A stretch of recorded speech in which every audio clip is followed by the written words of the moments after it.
حضرت طلحہ نے کیا کیا؟ آپ نے کلمہ پڑھا بارگاہ مصطفیٰ میں، آپ مسلمان ہوتے ہیں۔ آپ کے بھائی تھے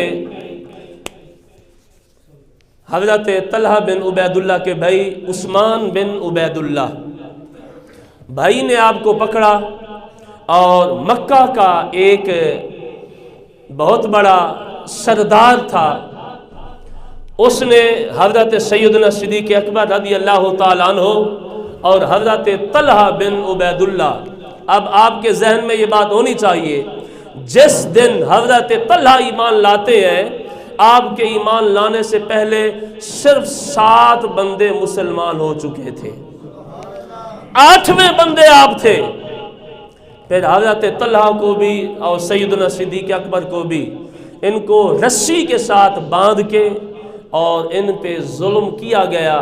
مکہ کا سردار یہ کہتا تھا، جس کا نام تھا خویلد بن نوفل بن خویلد، اس نے کہا ہم اس وقت تک تمہیں سزا دیں گے، ماریں گے، جب تک تم نبی کا کلمہ نہیں چھوڑو گے۔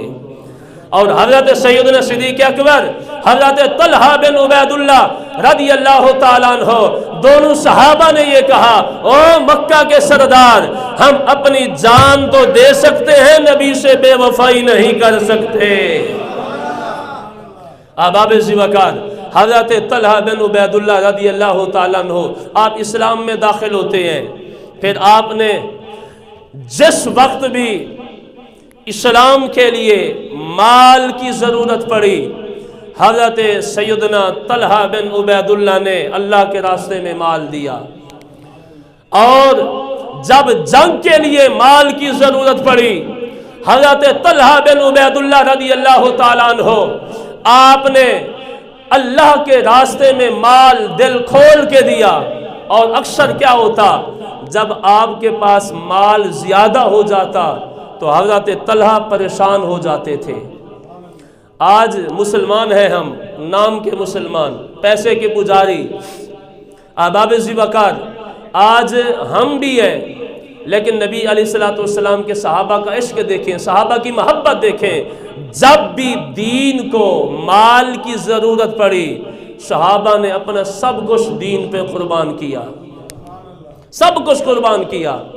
اور احباب ذوقار، حضرت طلحہ بن عبید اللہ، اس نام کے ایک اور بھی صحابی ہیں جن کا نام ہے حضرت طلحہ بن برا رضی اللہ تعالیٰ عنہ۔ تیسرے صحابی ہیں جن کا نام ہے حضرت ابو طلحہ۔ میں انشاءاللہ یہ دونوں صحابہ کا ذکر آپ کو سناتا ہوں۔ حضرت ابو طلحہ یہ غریب تھے، کنڈیشن یہ تھی صبح کے وقت اگر کھانے کے لیے ہے، دوپہر اور شام کے وقت کھانے کے لیے نہیں ہوتا تھا۔ کھجور کی گٹھلیاں یہ چوستے تھے، جو مٹھاس ہوتی اندر چلی جاتی، کچھ سکون مل جاتا۔ لیکن حضرت ابو طلحہ یہ مہمان نواز بہت بڑے تھے۔ عشاء کی نماز نبی علیہ الصلوۃ والسلام نے ادا فرمائی، حضرت ابو طلحہ رضی اللہ تعالیٰ عنہ بارگاہ مصطفیٰ میں بیٹھے ہیں، ایک مہمان آتا ہے، بڑے بڑے صحابہ بیٹھے ہوئے ہیں، حضرت ابو طلحہ بھی بیٹھے ہوئے ہیں۔ نماز کے بعد نبی علیہ الصلوۃ والسلام نے اعلان کیا، فرمایا صحابہ میرا ایک مہمان آیا ہے، اب کوئی ہے ایسا صحابی جو اس میرے مہمان کو اپنے گھر لے جائے اور وہاں جا کے کھانا کھلائے۔ صحابہ باقیوں نے اٹھنے کی کوشش کی، ابھی وہ اٹھنا چاہتے تھے، سب سے پہلے ابو طلحہ کھڑے ہو گئے، اور ان کو یہ بھی پتا تھا کہ میرے گھر میں اس وقت جو کھانا ہے نا، وہ صرف میرے 2 بچوں کے لیے ہے، اس سے زیادہ نہیں ہے۔ حضرت ابو طلحہ کھڑے ہوتے ہیں، یا رسول اللہ، یا حبیب اللہ، آپ کا مہمان ہے، آج آپ کے مہمان کو اپنے گھر میں لے جاتا ہوں۔ حضرت ابو طلحہ رضی اللہ تعالیٰ عنہ نے یہ بات کہی، مہمان کو ساتھ لیا، گھر چلے گئے، اور وہاں جا کے بیوی سے کہا کہ بیوی ہم کتنے خوش نصیب ہیں، آج رسول اللہ کا مہمان ہمارے گھر جو ہے وہ تشریف لا چکا ہے۔ اور بیوی سے پوچھا کہ گھر میں کھانے کے لیے کیا ہے؟ تو بیوی نے کہا کہ تھوڑا سا سالن ہے اور ایک روٹی ہے جو میں نے 2 بچوں کے لیے تیار کی تھی۔ تو اس وقت آپ نے یہ کہا کہ آپ ایسا کرو کہ بچوں کو سلا دو، بچوں کو یہ کہو کھانا تیار ہوگا تو پھر ہم آپ کو اٹھائیں گے، بچے جب سو جائیں گے تو پھر ہم یہ کھانا اپنے مہمان کو کھلائیں گے۔ تو اس وقت بیوی نے یہ کہا کہ کیونکہ اس زمانے میں یہ رواج تھا اور شریعت کا مسئلہ بھی یہ ہے کہ میزبان کو چاہیے کہ وہ بھی مہمان کے ساتھ کھانا کھائے۔ تو بیوی کہتی ہے کہ جو ہمارا مہمان ہے وہ جب یہ کہے گا کہ ہمارے ساتھ کھانا کھاؤ، تو اگر ہم نے بھی ساتھ کھانا شروع کر دیا تو وہ تو نہیں کھا سکے گا، اس کی بھوک ختم نہیں ہوگی۔